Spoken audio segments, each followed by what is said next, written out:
जलाकर, पूंछ की आग बुझाकर हनुमान पुनः जगत जननी माता जानकी के पास अशोक वाटिका पहुंचते हैं। सीता उन्हें अपनी चूड़ामणि उतार कर देती हैं और कहती हैं, यह चूड़ामणि प्रभु श्री राम को देना और कहना कि यदि उन्होंने 1 माह के भीतर आकर मेरा उद्धार नहीं किया तो ये राक्षस मुझे जीवित नहीं छोड़ेंगे। माँ जानकी प्रभु श्री राम के लिए हनुमान को क्या संदेश देती हैं? दिन और माँ समय की प्रतीक्षा करो। बंदरों की सेना संग राम लंका आएंगे। राम अग्निबाण से जलेगा सब निशाचरों का। दानों के अंश में वंश में न अंश रह जाएंगे। लंका का विध्वंस होगा, राक्षसों का अंत होगा। रावण को मारकर आपको ले जाएंगे। राम का प्रताप तीनों लोकों में गूंजेगा। माता सुर नर मुनि सब यश गाएंगे। हनुमान माँ सीता से चूड़ामणि लेकर उन्हें प्रणाम कर रावण के लिए राक्षसों को संदेश देकर वापस चल पड़े। अरे लंका वालों, दशानन से कह दो, अरे लंका वालों, दशानन से कह दो, हनुमान लंका जला के चला है, हनुमान लंका जला के चला है। अरे लंका वालों, दशानन से कह दो,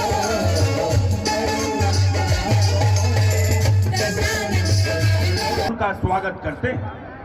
सब मिलकर प्रभु श्री राम के पास तेजी से जाते हैं। हनुमान वहां पहुंचकर प्रभु श्री राम को चूड़ामणि देकर मां सीता का संदेश सुनाते हैं। इधर लंका में रावण के हित चिंतक उसे समझाते हैं कि सीता को वापस करके राम से संधि कर ली जाए। भाई विभीषण भी रावण को समझाना चाहता है। विभीषण रावण को कैसे समझा रहे हैं, क्या कह रहे हैं, इसे आइए हम गीत के ही माध्यम से सुने और देखें।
करके उनसे मित्रता कर लीजिए, इसी में हम सबकी भलाई है।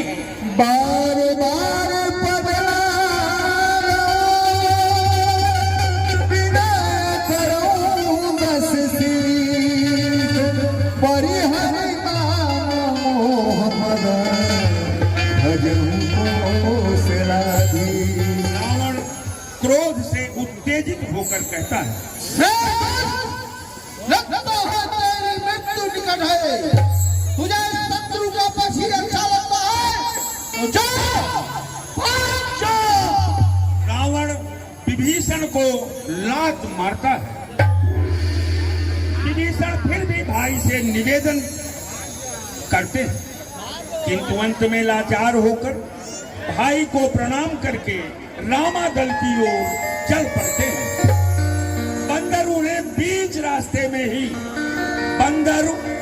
बीच रास्ते में ही रोक देते हैं। और फिर यह समाचार एक बंदर जाकर प्रभु श्री राम को कहता है, हे मित्र, राक्षसों की माया जानी नहीं जाती। पता लगाओ यह कौन है और क्यों आया है। साथ लेकर वापस चल पड़ते हैं। हनुमान के साथ विभीषण प्रभु श्री राम की ओर चल रहे हैं। यहाँ पहुंचकर उनका परिचय सबसे पहले सुग्रीव को और तब सबसे करवाते हैं। जय राम, जय राम। मैं दशरथ रावण का भाई आपका दास विभीषण हूँ। मेरी रक्षा कीजिए प्रभु, मेरी रक्षा कीजिए। श्रवण सुजस सुनिया। और उन्हें अपने पास बिठा लेते हैं। जो संपत्ति शिव राम नहीं, दिन दिए दस माथ, सोई संपदा विभीषण ही, सकुच दिन रघुनाथ। इस प्रकार तीसरी दृश्यावली हमारी यहाँ समाप्त हुई। इस राय को स्वीकार की। अंगद को बड़ी ही प्रसन्नता हुई। वह राम के चरणों में शीश नवाकर तेजी से रावण दरबार की ओर चल पड़े।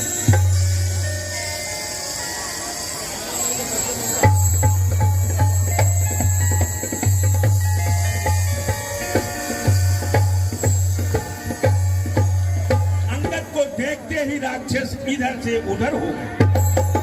अंगद रावण के दरबार में पहुंच गए। रावण उन्हें देखकर पूछा, कौन है तू? क्यों आया है?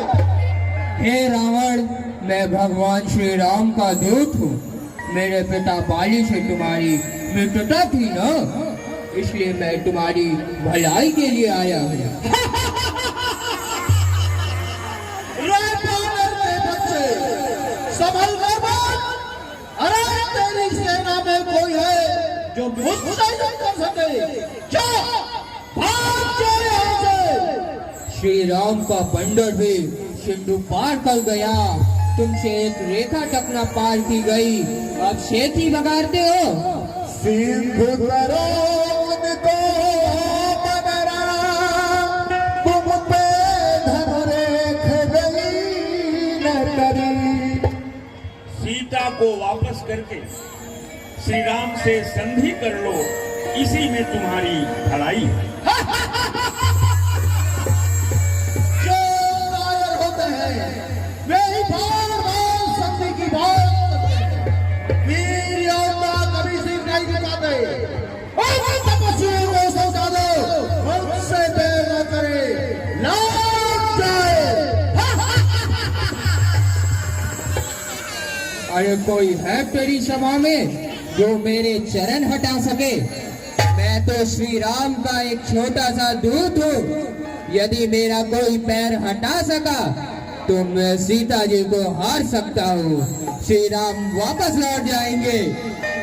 वीरा, क्या देखते हो? अभी पैर पकड़कर इस पत्थर को पृथ्वी पर पछाड़ दो।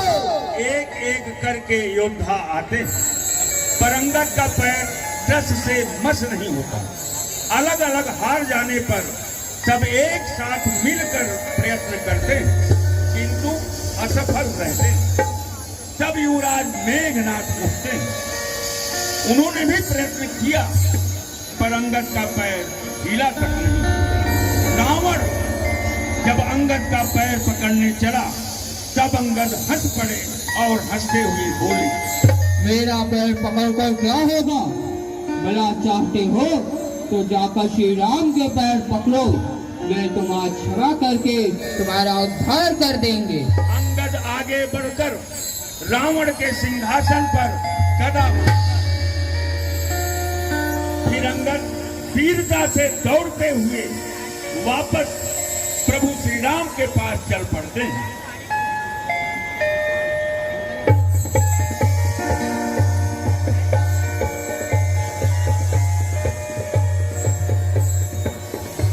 यहाँ पहुंचकर श्री राम को प्रणाम करके लंका का पूरा वृत्तांत सुनाते हैं।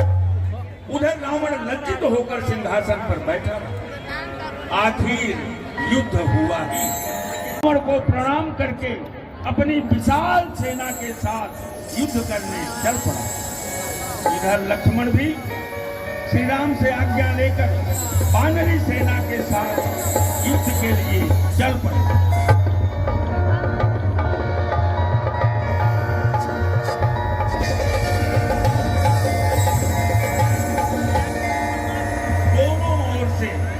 सेनाएं भी बढ़ी और युद्ध प्रारंभ हो गए।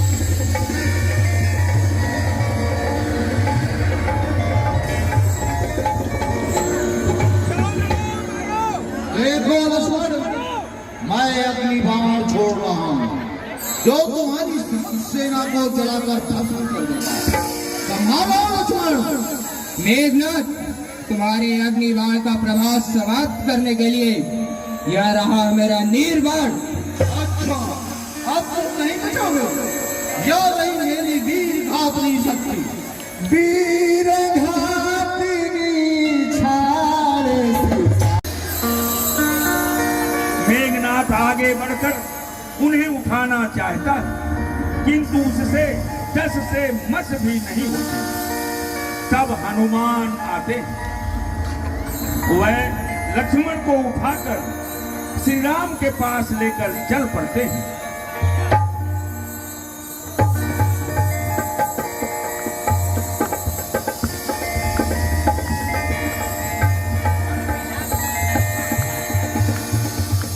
राम उन्हें देखकर बहुत दुखित होते हैं। आपस में मंत्रणा होती है। विभीषण की सलाह पर जामवंत हनुमान को लंका से रावण के राजवैद्य सुखेन को लाने के लिए कहते हैं। हनुमान तेजी से सुखेन वैद्य को लाने के लिए लंका की ओर निकल पड़ते हैं।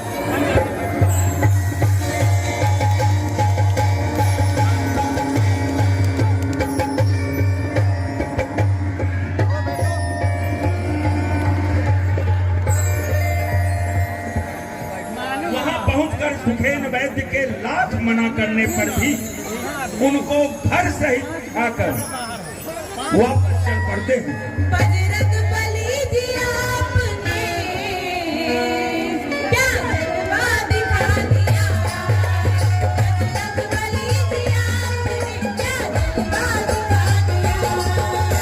लंका बजा दिया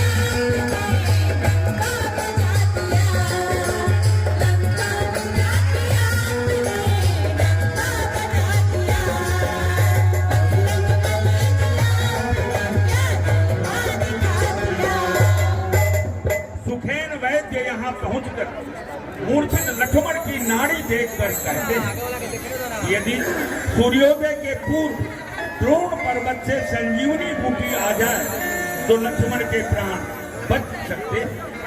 हनुमान पुनः तेजी से द्रोण पर्वत से संजीवनी बूटी लाने के लिए चल पड़ते हैं। वहां पहुंचकर बूटी पहचानने में असफल होने पर पूरा पर्वत ही उठाकर चल पड़ते हैं। बीच मार्ग में अयोध्यापुरी है, जहां राम के वियोग में भरत जी बैठे हुए हैं। कि जहिया श्री राम भैया हर जंगलवा में गहीरे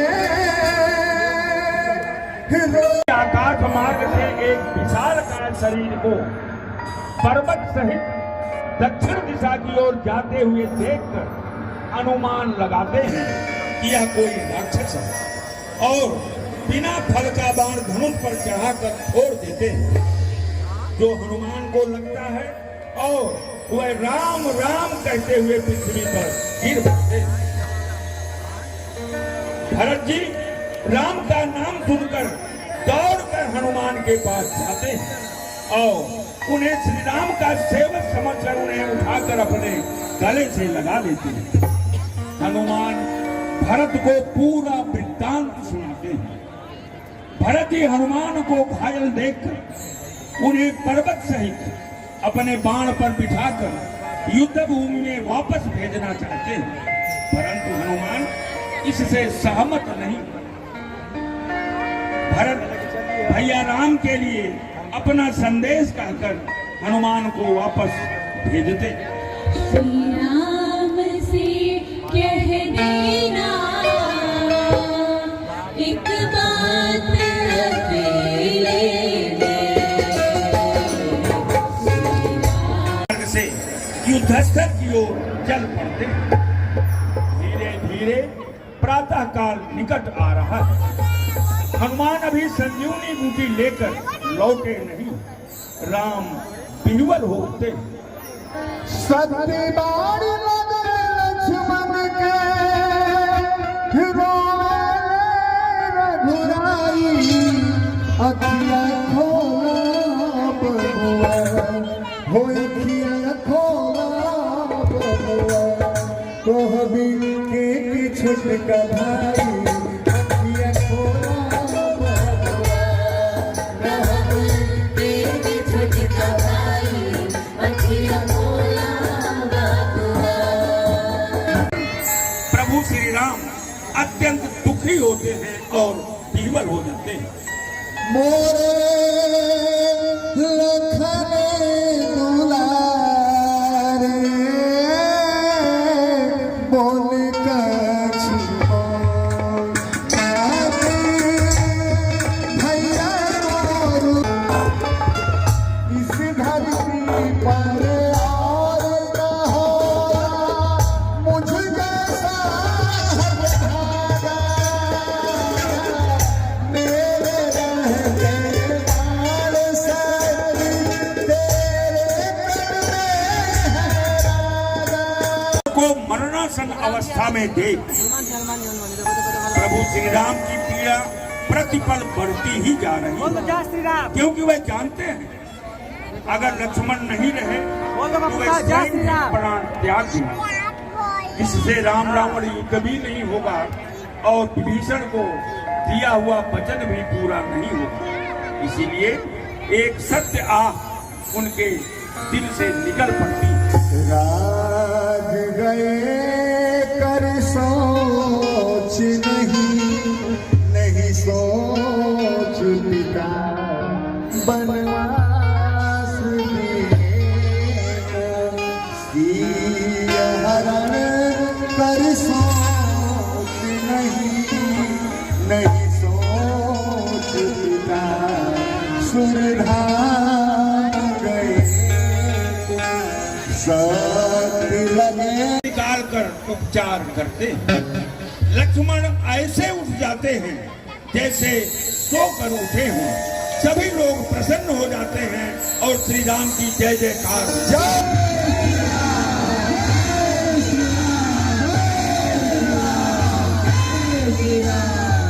इस प्रकार युद्ध चल रहा है। रावण के अनेक योद्धा मारे गए। रावण को जब लक्ष्मण की मूर्छा समाप्त होने का समाचार अनुचरों से प्राप्त होता है, तब हताश रावण युद्ध के विभिन्न पहलुओं पर विचार करता हुआ अपने भाई कुंभकर्ण को युद्ध भूमि में जगाने का निर्णय लेता है। अथक परिश्रम के बाद कुंभकर्ण जागता है और रावण के पास पहुंचकर उनसे अपने जगाए जाने का कारण पूछता है। रावण उसे आद्योपांत सब वृत्तांत सुनाता है। इसे सुनकर कुंभकर्ण रावण से कहता है, सुनि दस कंधर बचन बाबा, को भद्रण बिलखा, जगदम्बा हरियाणा सच चाहती कल्याण। रावण कुंभकर्ण को समझा बुझाकर युद्ध में भेजना चाहता है, इसीलिए मदिरा से भरे अनेक घड़े मंगाता है, जिसे कुंभकर्ण उदरस्त कर जाता है और उन्मत्त होकर चित्कार करता हुआ युद्ध भूमि में अकेले ही चल पड़ता है। महिषासुर कुंभकर्ण को युद्ध भूमि में अकेला देखकर मरकट भालू उस पर टूट पड़ते हैं। वह मच्छरों की तरह मच्छर डालता है।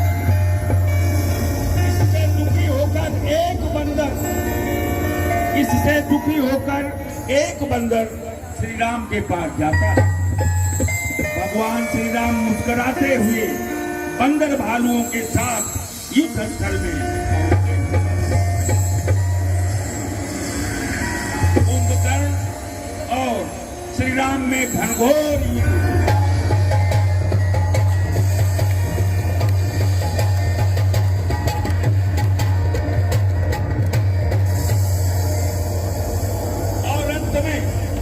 राम के बाणों से घायल कुंभकर्ण युद्ध भूमि में गिर पड़ता है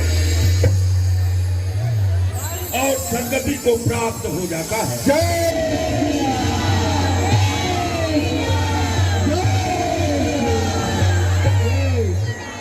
कुंभकर्ण की मृत्यु से रावण अत्यंत दुखी हो जाता है। उसी समय मेघनाथ आता है और अपने पिता रावण को प्रणाम कर कहता है, देखो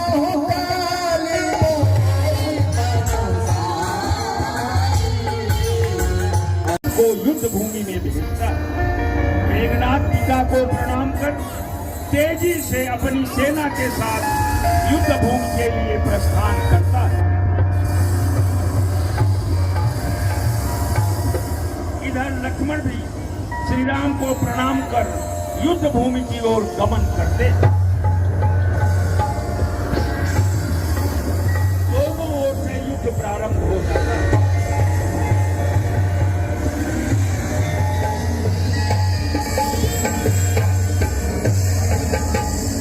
लक्ष्मण मेघनाथ को ललकार कर कहता है, मेघनाथ लो, तुम्हारा तलवार छोड़ आओ। बाण लगते ही मेघनाथ का शीश कटकर श्री राम के पास उनके चरणों में जा गिरता है। उसकी भुजाएं कटकर उसकी पत्नी सुलोचना के पास गिरती है। इस प्रकार मेघनाथ वीर गति को प्राप्त हो जाता है।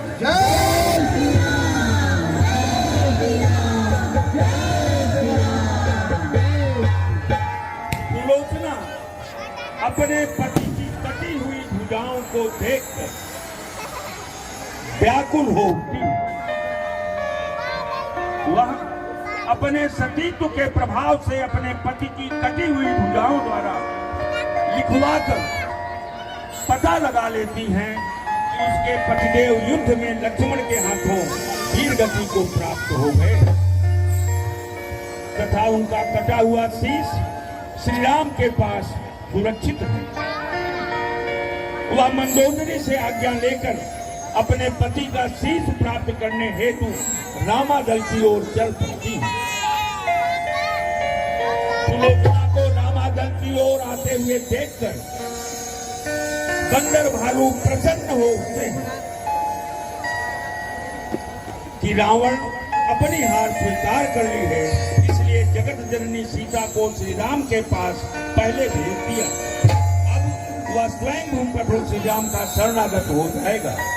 शरणागत की बात से बिहसे कौन कुमार, बोल उठे अब आएगी सचमुच बड़ी बात।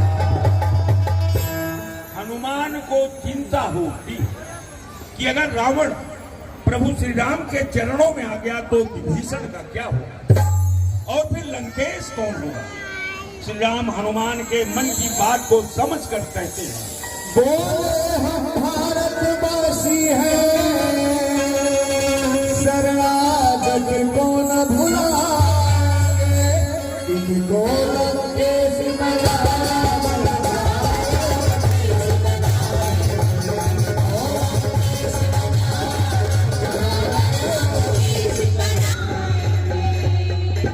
इसी समय सुलोचना श्री राम के समक्ष उपस्थित होती है। अपना परिचय देते हुए आत्मनिवेदन करती है। वह प्रभु श्री राम से क्या कहती है, आइए इसे गीत के माध्यम से सुने और देखें। आई हूँ द्वार में तिहारी, हे रघुबर जी। आई हूँ द्वार में तिहारी, आई हूँ द्वार में तिहारी, हे रघुबर जी। आई हूँ द्वार सुलोचना का आर्तनाद सुनकर करुणा के सागर प्रभु श्री राम विह्वल हो उठते। उनकी आंखों से अश्रुधारा प्रवाहित होने लगती है। वह मेघनाथ का कटा हुआ शीश हनुमान से मंगवाकर सुरक्षित सुलोचना को समर्पित कर देते हैं और 2 बंदर अंगरक्षकों के साथ सुलोचना को सुरक्षित लंका भेज देते हैं। बलि तथा पराक्रमी पुत्र मेघनाथ के वध के बाद भी बात नहीं मानता। अभी भी उसे अपने पौरुष और पुरुषार्थ पर भरोसा है। इसीलिए वह सब कुछ दांव पर लगाकर राम से लोहा लेने को प्रस्तुत होता है। रावण अपनी विशाल सेना के साथ युद्ध भूमि में गमन करता है। हनुमान के नेतृत्व में वानरी सेना भी युद्धस्थल की तरफ तेजी से दौड़कर रावण पर प्रहार करना शुरू कर दिया।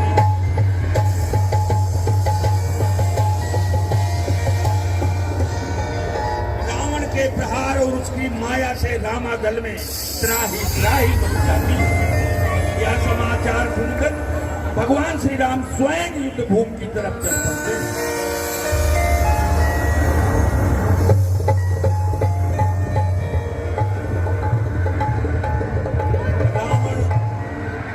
उनसे कहता है, वे तो बस अब तक तुमने जिन योद्धाओं को बताया, मैं उनकी तरह नहीं हूँ।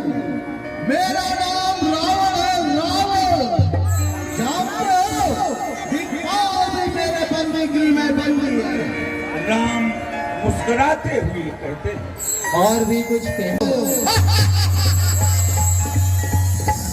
शूरवीर कहते नहीं, करके ही दिखाते हैं। तुमने तो धर्म की मर्यादा भंग करके अपने बल के घमंड में वैदेही के रूप में अपनी मृत्यु बुलाई। क्या अब भी तुम अपने को वीर समझते हो? आओ मेरे बाणों का सामना करो। दोनों ओर से सेनाएं आगे बढ़ती हैं और युद्ध प्रारंभ हो जाता है।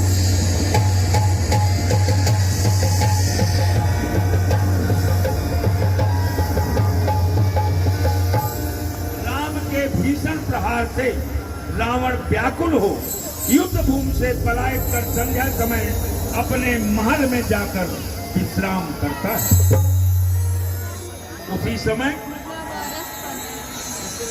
मंदोदरी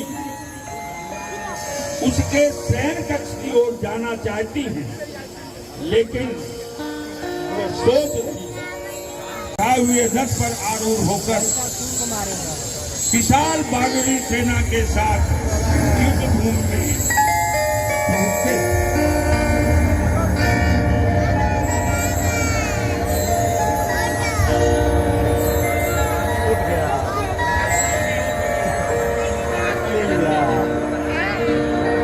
दोनों ओर से घनघोर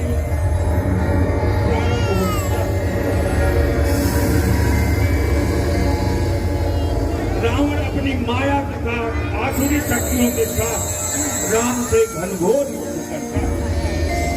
राम भी अपने शक्तिशाली बाणों से रावण पर प्रहार करते हैं, किंतु रावण मरता नहीं। मरई कुसुम विशेषा राम विभीषण तनु देखा। श्री राम के श्रम को व्यर्थ जाते देखकर विभीषण उनसे कुछ कहना चाहते हैं। तब राम विभीषण से स्वयं पूछते हैं, मित्र, लगता है तुम कुछ कहना चाहते हो।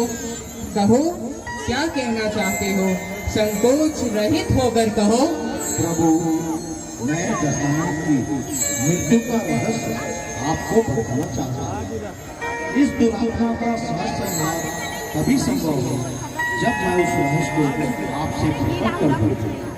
मित्र, तुम जो कुछ उचित समझते हो वह मुझसे कहो। नाभि कुंड पीयूष बसे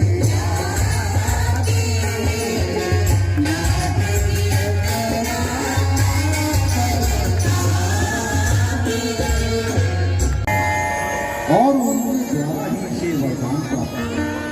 जब तक इसके नाभि कुंड का अमृत नष्ट नहीं होगा तब तक इसकी मृत्यु संभव नहीं होगी। यह जानने पर श्री राम अपने धनुष पर एक साथ एक तीर बाणों को संधान कर रावण के नाभि को लक्ष्य करते हैं। सरासन श्रवण लगी छाड़े सरे तीस रघुनायक सायक चले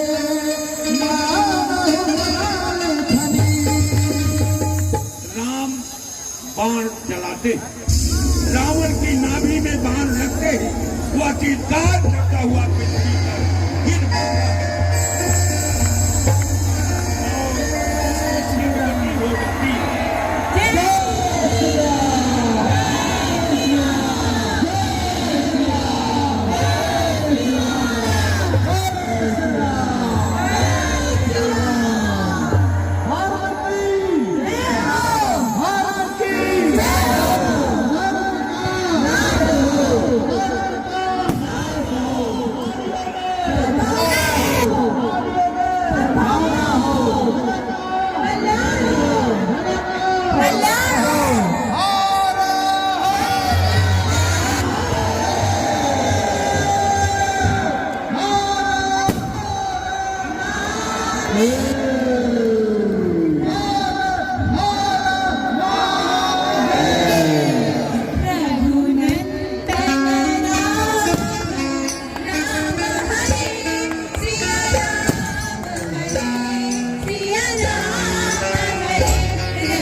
बुराई पर अच्छाई की विजय।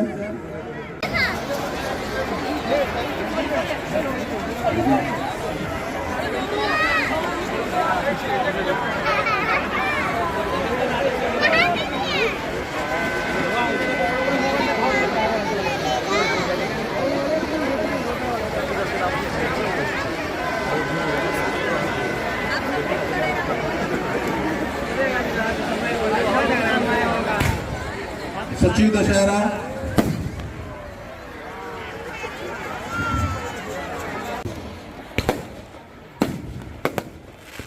जय श्री राम, जय श्री राम। बोलो श्यामल रामचंद्र की, भरत लाल की, लखन लाल की, शत्रुघ्न भैया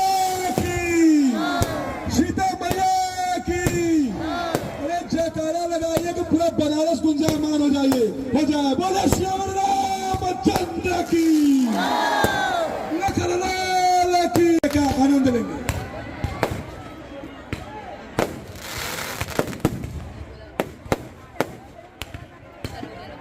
विजयादशमी समिति भगवान के प्रेमियों सारे लोगों से आग्रह है कि जोरदार दोनों हाथ उठा के जयकारा लगाएं। पूरा परिसर ऊर्जा से, सकारात्मक ऊर्जा से, असत्य पे सत्य की जीत से, बुराई पे अच्छाई की जीत से, अधर्म पर धर्म की जीत से गुंजायमान हो जाए।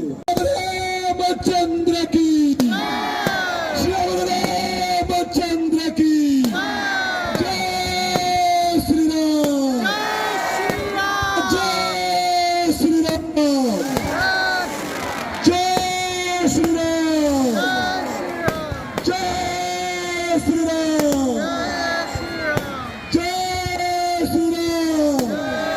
बोलो श्री रामचंद्र की, अरे भरत लाल की, लखन लाल की, सतनाम। सुरक्षा के साथियों से आग्रह है कि अपने अपने स्थान पे चौकन्ने हो जाए, चौकस हो जाए।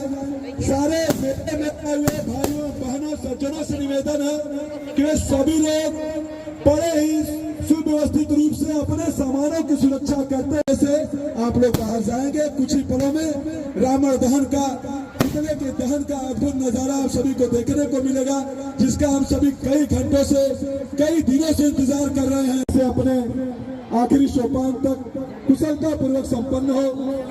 सभी लोगों ने अद्भुत आनंद लिया है, अद्भुत नजारा देखिए। पुतले का दहन हुआ, बोलिए श्री रामचंद्र की, श्री रामचंद्र की जय श्री राम, जय श्री राम, जय श्री राम। अभी एक पुतला कुंभकर्ण का दहन हुआ है, मेघनाथ के भी पुतले का दहन हुआ है। जो देश बोले श्री रामचंद्र की, श्री रामचंद्र की। अब रावण के पुतले में भी आग लगाई जा रही है, दहन प्रारंभ हो गई है। जो देश से रामचंद्र को हम सभी याद करते हैं, बोले श्री रामचंद्र की, श्री रामचंद्र की, भरत लाल की। अद्भुत नजारा, अलौकिक ये दृश्य हम सभी के मनोस्मृतियों में लंबे दिनों तक अमित छाप छोड़ने वाला दृश्य, जिसके लिए बरेका विजयादशमी समिति जानी जाती है, वही दृश्य हम सभी को देखने को मिल रहा है। सारे भक्तजन, रावण का दहन हुआ, बुराई का दहन हुआ, असत्य का नाश हुआ, अधर्म का विनाश हुआ। जय श्री राम, जय श्री राम। बोलिए श्री रामचंद्र की, लाल की, लखन लाल की, शत्रुघ्न लाल की, सीता मैया की, चारों भैया की जय श्री राम। पार्वती पते हर हर महादेव, पार्वती पते हर हर महादेव, पार्वती पते हर हर महादेव। सारे मेले में आए हुए सारे भाइयों बहनों, महामंत्री बड़े भाई श्री अनिल सिंह जी, संयोजक श्रीमान व्यक्ति सिंह साहब, अध्यक्ष श्रीमान विनोद कुमार शुक्ला जी, कार्यकारी अध्यक्ष। यार आप देखिए दोस्तों कितनी खचाखच भीड़ लगी हुई है। 50,000 लोग तो मेरे ख्याल से आराम से होंगे इसमें, कम से कम 50,000 लोग तो आए होंगे।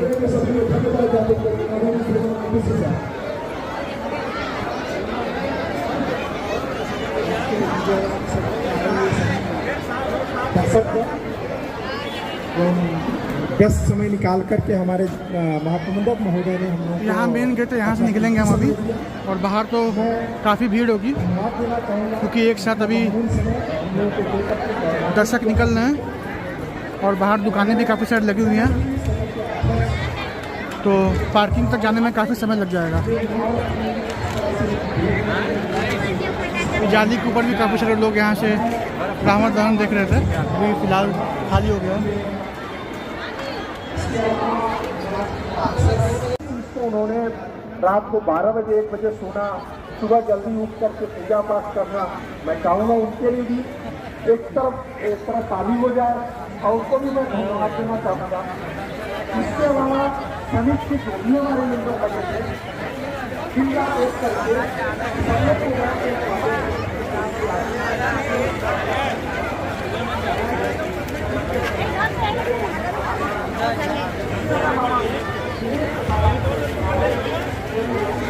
ये हम मेन रोड पे आ गए हैं। यहाँ पे सामने हॉस्पिटल है।